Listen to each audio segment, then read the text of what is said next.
ನಮಸ್ಕಾರ ರೀ ಎಲ್ಲರಿಗೂ. ನಾವು ಒಂದು ವಾರದಿಂದ ಸೋಷಿಯಲ್ ಇಂಟರ್ನ್ಶಿಪ್ಗಾಗಿ ಧಾರವಾಡ ತಾಲೂಕಿನ ಗರಗ ಗ್ರಾಮಕ್ಕೆ ಹೊಂಟಿದ್ವಿ. ಬಸ್ ಇಳಿದ ಮೇಲೆ ಗರಗದ ಪೇಟೆ ಒಳಗೆ ನಡ್ಕೊತ ಹೊಂಟಿದ್ವಿ. ಗರಗದಾಗ ಏನು ಫೇಮಸ್ ಅಪ್ಪ ಅಂತಂದ್ರೆ ಇಲ್ಲಿ ರಾಷ್ಟ್ರಧ್ವಜ ತಯಾರಾಗ್ತದೆ. ಆದ್ದರಿಂದ ಈ ಊರಿಗೆ ಫ್ಲ್ಯಾಗ್ ಸಿಟಿ ಅಂತಾನೂ ಕರೀತಾರೆ. ಖಾದಿ ಗ್ರಾಮೋದ್ಯೋಗದ ಕುರಿತು ಇಂಟರ್ನ್ಶಿಪ್ ಮಾಡಿ ಇದ್ರ ಬಗ್ಗೆ ಮಾಹಿತಿ ಕಲೆಕ್ಟ್ ಮಾಡ್ಕೊಳಕ್ಕೆ ಬಂದಿದ್ವಿ. ಬರ್ರಿ ಒಳಗೆ ಹೆಂಗೈತೆ ಅಂತ ನೋಡ್ಕೊಂಡು ಬರೋಣ.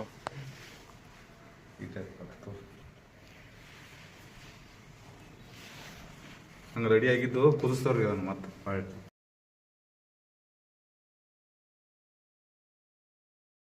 ಈ ಮಗ್ಗದೊಳಗನ ರಾಷ್ಟ್ರಧ್ವಜ ಮತ್ತು ಖಾದಿ ಬಟ್ಟೆ ತಯಾರಾಗ್ತಾವಂತ ನೋಡ್ರಿ. ಖಾದಿ ಕೇಂದ್ರ ಎಲ್ಲ ಅಡ್ಡಾಡಿ ಮತ್ತು ಅದರ ಬಗ್ಗೆ ಎಲ್ಲ ಸಂಪೂರ್ಣ ಮಾಹಿತಿಯನ್ನು ತಿಳ್ಕೊಂಡು ಅದರ ಮುಖ್ಯ ಕಚೇರಿ ಕಡೆ ಬಂದ್ವಿ. ಅಲ್ಲಿ ಆಫೀಸರ್ ಇದ್ರು. ಅವ್ರ ಮನೆಯಾಗೆಲ್ಲ ಕೆಲಸ ಮುಗಿಸ್ಕೊಂಡು ಬಂದು ಅವ್ರು ಎಷ್ಟು ಮೀಟರ್ ನೀರ್ತಾರಲ್ಲ ಅವ್ರು ವೇಜಸ್ ಇರ್ತದೆ. ಈಗ ಹ್ಯಾಂಕ್ ಏನಿರ್ತಲ್ಲ ಅವ್ರು ಎಷ್ಟು ಹ್ಯಾಂಕ್ ಮಾಡ್ತಾರಲ್ಲ ಅವ್ರಿಗೆ ಅದ್ರ ವೇಜಸ್ ಇರ್ತದೆ.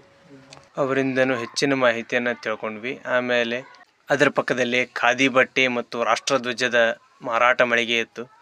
ನಮ್ಮ ಫ್ರೆಂಡ್ಸ್ ಎಲ್ಲ ಏನೇನು ಪರ್ಚೇಸ್ ಮಾಡಿಕೊಂಡ್ರು.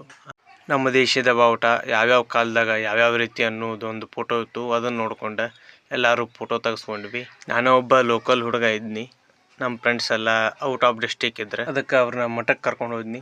ಅಲ್ಲೇ ದರ್ಶನ ಮಾಡ್ಕೊಂಡು ಸಂಗೀತ ಕಚೇರಿ ಆರಂಭ ಮಾಡಿವ್ರಿ.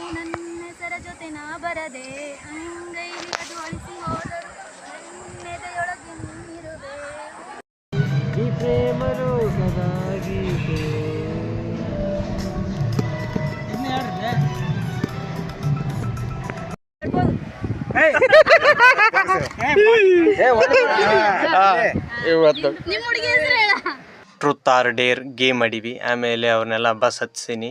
ನಮ್ಮೂರು ಬಾಜು ಇದ್ದಿದ್ರಿಂದ ನಾ ಬೈಕ್ ಮೇಲೆ ನಮ್ಮೂರ ಕಡೆ ಹೊಂಟ್ನಿ.